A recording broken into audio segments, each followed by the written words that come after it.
LDF അല്ലാതെ മറ്റാരുണ്ടെന്ന ചോദ്യവുമായി വന്നവരുടെ മുന്നിലേക്ക് ഇതാ കോൺഗ്രസ് ഉണ്ടെന്ന് തെരഞ്ഞെടുപ്പ് ഫലത്തിലൂടെ ജനം പിണറായിക്കും കൂട്ടർക്കും തെളിവ് സഹിതം കാണിച്ചു കൊടുത്തു. ഇതോടെ പയ്യന്നൂർ ഏരിയ കമ്മിറ്റി തന്നെ പിരിച്ചുവിടേണ്ടി വന്നിരിക്കുകയാണ് ക്യാപ്റ്റനായ പിണറായി വിജയന്. ഓർക്കണം, കണ്ണടച്ച് പയ്യന്നൂർ എന്ന് പറഞ്ഞാൽ കറകളഞ്ഞ സഖാക്കളുള്ള കമ്മ്യൂണിസ്റ്റ് പാർട്ടിയുടെ ഉരുക്കുകോട്ടയാണ്.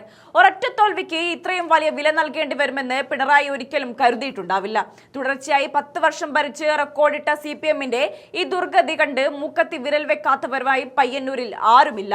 രക്തസാക്ഷി ഫണ്ട് തട്ടിപ്പ് ആരോപണം ആളിപ്പടർന്നിട്ടും അതിന്മേൽ കൃത്യമായ നടപടിയെടുക്കാതെ പുകമറ സൃഷ്ടിക്കാൻ ശ്രമിച്ച പാർട്ടി നേതൃത്വത്തിന് ജനങ്ങളും അവിടുത്തെ കറകളഞ്ഞ സഖാക്കളും നൽകിയ തിരിച്ചടിയാണ് ഈ തെരഞ്ഞെടുപ്പ് ഫലം.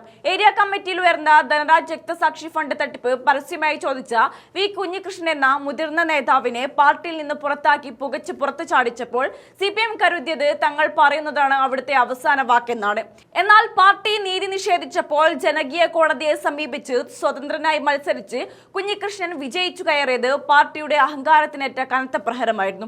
രക്തസാക്ഷികളുടെ രക്തത്തിന് വിലയിട്ട് ഫണ്ട് തട്ടിപ്പ് നടത്തിയവരെ സംരക്ഷിക്കുകയും അത് ചോദ്യം ചെയ്ത് സഖാവിനെ ശത്രുവായി കാണുകയും ചെയ്ത കണ്ണൂരിലെ പ്രമുഖ CPM നേതാക്കൾക്കുള്ള മുന്നറിയിപ്പ് കൂടിയാണ് ഈ തോൽവി. ജില്ലാ കമ്മിറ്റി യോഗത്തിൽ ഒടുവിൽ തെറ്റുതിരുത്തൽ നടപടിയെന്നോണം ഏരിയ കമ്മിറ്റി പിരിച്ചുവിട്ട് പകരം അഡ്ഹോക് കമ്മിറ്റിയെ ചുമതലപ്പെടുത്താൻ പിണറായിക്കും കണ്ണൂരിലെ പാർട്ടി നേതൃത്വത്തിനും നിർബന്ധിതരാകേണ്ടി വന്നു. P. ഹരീന്ദ്രനെ താൽക്കാലിക സെക്രട്ടറിയാക്കി തടുത്തപ്പാൻ പാർട്ടി ശ്രമിക്കുമ്പോഴും പയ്യന്നൂരിലെ സാധാരണക്കാരായ കമ്മ്യൂണിസ്റ്റുകാർ ചോദിക്കുന്നത് ഒന്നേയുള്ളൂ: പാർട്ടി തെറ്റുതിരുത്താൻ ഇത്രയും വലിയൊരു തോൽവി തന്നെ വേണമായിരുന്നു. ഭരണ തുടർച്ചയുടെ അഹങ്കാരത്തിൽ താഴെത്തട്ടിലെ അഴിമതികളും ഫണ്ട് തട്ടിപ്പുകളും കണ്ടില്ലെന്ന് നടിച്ച പാർട്ടി നേതൃത്വത്തിന് തങ്ങളുടെ മണ്ണിൽ നിന്ന് തന്നെ ജനങ്ങൾ കൊടുത്ത ഈ പണി ചരിത്രത്തിലെ വലിയൊരു പാഠമാണ്.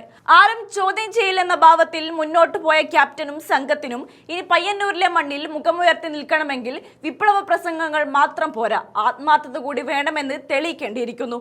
അധികാരമെന്നും ഒപ്പമുണ്ടാകുമെന്ന അഹങ്കാരത്തിന് ജനങ്ങൾ നൽകിയ തിരിച്ചടി CPM-ന്റെ ചരിത്രത്തിലെ തന്നെ ഏറ്റവും വലിയ നാണക്കേടായി പയ്യന്നൂരിന്റെ മണ്ണിൽ എന്നും ശേഷിക്കും.